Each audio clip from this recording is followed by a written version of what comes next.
Well, welcome to part 2. You know, one of these days I'll just learn how to get everything all in one day, or one time, or one video. But that's who I am. Anyway, I told you in the earlier video if you watched part 1, and if you didn't, why? I don't care. If you watch one of them, I don't care. I'd like to have...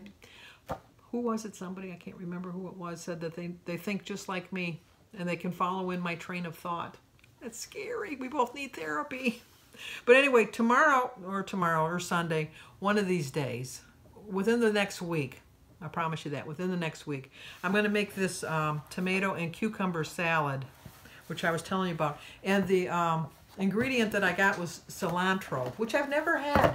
So I'm expanding a little bit, but anyway, that's what it's going to look like. Hopefully that's what it's going to look like.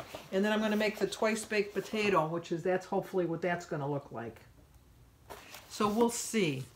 I don't follow recipes, so to speak. I throw this and that and throw that. It's like a learning experience. My mother taught us to cook, and she didn't measure anything either, so you had to like learn as you go type of thing. And my kids are the same way. Danny cooks for his family and Christy cooks for her family. Jimmy doesn't cook. I mean, Jimmy knows how to cook, but Samantha cooks all their meals. So but Danny's always calling me, so he likes that I'm doing these videos, because now he doesn't have to call me all the time, because he'll always say, well, I forgot your recipe for this spaghetti, or I forgot your recipe for this or that. So now he just goes on YouTube and he looks it up. So anyway, we're continuing on with the book. I'd like to give credit where credit is due. And this was from Oprah. And she talked in the rest of the chapter. This is the conclusion of chapter 1.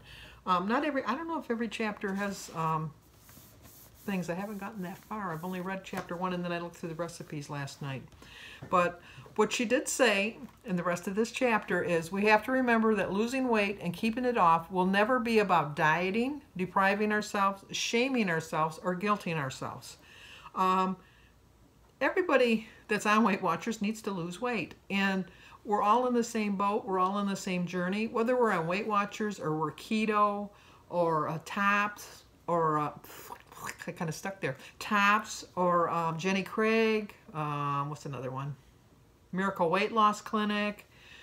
Anything that we're doing to try to lose weight, to improve ourselves and make ourselves healthier, we're on the right track. So you just have to remember, if you live in the United States, you just have to look out your window to see that you are not the only one in this United States that's overweight. We have to be ranked up there at the top, because our portion sizes are huge. When I ordered yesterday the French fries and the chicken club wrap, I think it was on a whole wheat wrap, but it was huge. It was really, now the old Sandy could have ate that no problem. You know, put me in a contest, like an eating contest, I could have ate that hands down. But now that I'm more aware of my food and I'm more conscious of how much I get, I set it aside. We had a really good waitress, although it was so busy. She wasn't as attentive as I would have liked, I guess. But then again, I wasn't the only one in the restaurant. Other people had the nerve to show up, and she was like running like a chicken with her head cut off. And she was a very good waitress. But I waited to the end of the meal to ask for my to-go thing. But you have like the little dinner plate to put your bun or your roll or whatever on. I immediately divided the fries in half and put them on that plate, and I knew I was only going to eat half of the wrap, so I could leave that on the thing. But I didn't want to just mindlessly eat the French fries, so I divided them in half right from the get-go and put them on the other plate anew. And even my friend, she says, well, why you don't like them? And I go, oh no, I love them. I love them, but I can't eat all of them because I'll go crazy on them. I just know I needed to split them up, and so I'm going to eat them today.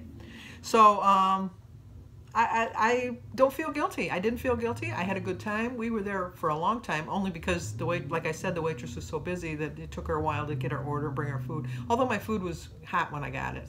Although I had a cold sandwich. The fries were hot and the soup was hot. And nobody complained about their meal. But enough about my meal. We don't need to hear about my meal. What you want to do? Sorry, I take notes because there's so much I want to remember to say, and I'm at an age where I can remember 30, 40 years ago, but something I wrote down 5 minutes ago, I might not remember that. So it's a good thing I'd have to take an open book test at this point in my life. I wouldn't be able to just remember it, which is sad in a way. But then again, I've got so much stuff up there. I don't need to clutter it with more stuff, I think. You need to change the way you think, not just about food, but also about your life. If you really think about food, I was consumed by food. I really was. I would eat breakfast and I would think, what am I going to have for lunch? Or I'd eat lunch and I'd think, what am I going to have for... Well, I never ate breakfast and dinner. I only ate the 2 meals. But anyway, I would say, as I'm eating my breakfast or my lunch, depending on what it was that I was eating, what am I going to have to snack on? I got those chips. Or even if I went to buy something, I'd say, well, I should buy those donuts because I can eat that later on. And I was consumed by the food. And I'm not anymore. I still will see a donut and it'll still call me. And I will hear it. I will hear it, definitely. And it wasn't for the fact that because my next aisle to go by was the bakery where the donuts were. And I'm thinking, I could have a donut because it's not really going to show up tomorrow when I get to weigh. And then I met that little lady, and she just set my mind straight. So it was like she was a little angel that was following me around, and she thought, I can feel her losing her will. I have to get over there. So what you want to do is you need to wake up every morning to this new life that you're going to live, and your new way of eating, and your new way of moving. And you have to recognize that you deserve to be healthy, and you deserve to be worthy of being loved. And you have to give yourself the best you can give yourself every single day. Now, you need to put yourself first. A lot of times, I can speak from experience, I never put myself first. I would always think of someone else. And I still do that to this day. That's just who I am. But I have to remember to treat myself good. I got to remember I shouldn't treat myself the way I should treat myself the way I want someone to treat me. The way I would treat someone else who's going through the same difficult situations that I'm going through. And I have to know this is my new life. This is just the new way I'm going to live. And not to say that I wasn't happy before, but I am happier. And it's got a lot to do with how I feel about myself and the fact that I do put myself first. So you want to try to avoid stressful situations or anger or thinking out of fear or fear of confronting someone.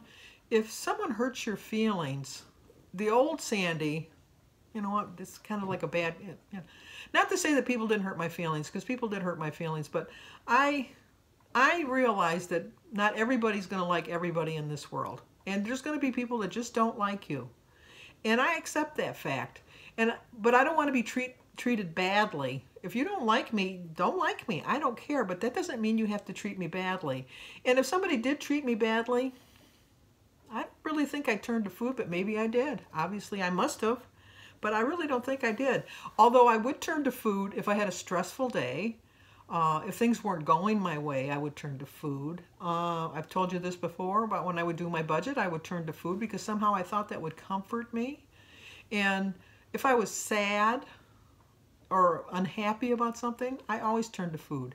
I always thought those Hostess cupcakes or the Hostess Ding Dongs or the Suzy Q's or the Twinkies or cookies, homemade, not store-bought, they always would fill my need, and they never did. I still have a need for sugar. I'm going to crave sugar until the day I die. I know that. But now I know I can just have a couple Hershey Kisses and then that's fine. And if I want to splurge on a candy bar, which has 13 points, that's a lot of a splurge. But I do. I mean, I'm not going to deprive myself of that because this is the way I'm going to eat the rest of my life. And I know that. And I can't change the fact that I like sugar. It's just a part of me, and I know that I'm going to always like sugar, but I'm not going to deprive myself of the sugar. I'm going to eat it when I want it, within reason.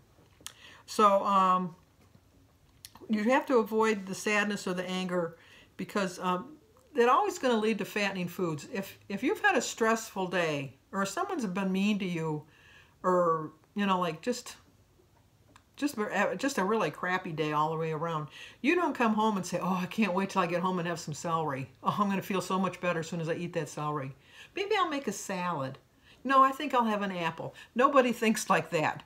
They always think, you know what, when I get home, I have those cookies way in the back of the freezer. I can thaw those out. Or, you know what, I forgot I have that little bag of chips that I hid in the back because I didn't want anybody to know. Or, oh, you know what, I had some candy I put in the drawer that nobody would know was there. See, now you're knowing all my little secret tricks. But I don't do that anymore. And not to say that if I have a stressful day, I come home and say, oh my gosh, I'm going to have a piece of celery, or I'm going to have a tomato, or I'm going to have an apple. But I do know as I'm eating it, am I eating this because I want to eat this, or am I eating this because I think it's going to relieve my stress? So I do think about that. So you have to realize the signs, and don't tell yourself, I'm just eating because I want to eat. I just like to eat. I do like to eat. I know I do like to eat. But I eat out of stress. I'm a stress eater. I'm a happy eater. I'm a sad eater. I just like to eat. So you just have to know. And sometimes if you say something and face it right away, it's still going to bother you, but you're going to realize why it's bothering you, and you're not going to let that get in the way of you losing your weight. So on Weight Watchers, you have to realize that when you eat and how you eat.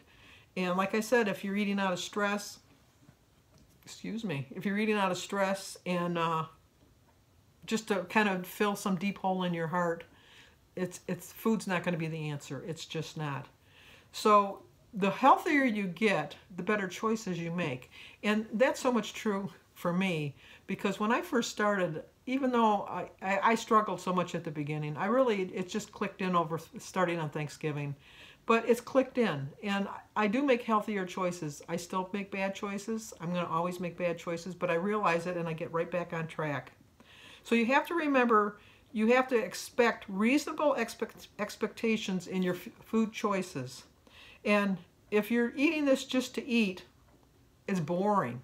So don't pick a diet, or not even a diet, but don't pick a way of eating that's boring, because you're not going to stick with it. You're just not. You're going to stop.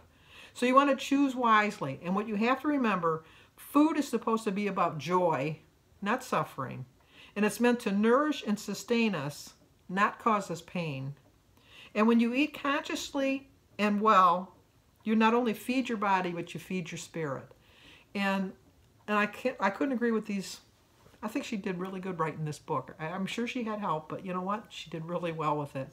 So hopefully those help you, and hoping to have a loss tomorrow at my Weight Watchers meeting. I'll show you my dinner, and that'll probably be about it, because I've talked almost 13 minutes just on this little subject. And I gotta go. Too much talking. Gotta go. Okay, it's time for dinner. So I'm gonna have the half of my chicken club wrap. It's on a whole wheat wrap. I looked at a different restaurant, and it was 10 points for the whole wrap, so I figured mine was 5. And 8 points for the French fries, because 20 would have been 10. No. Yeah, 20 would have been... How did that work? Oh, well. I forget how I did it, but it came up with 8 points for the French fries. And shut up, Jim. Jim's laughing at me. 3 points for the half a cup of cottage cheese. 3 points for the pineapple. I tried to get pineapple packed in its own juice. Dole only makes heavy syrup and pineapple juice now, so it's 3 points for that container. 0 for my tea, my water, my tomato.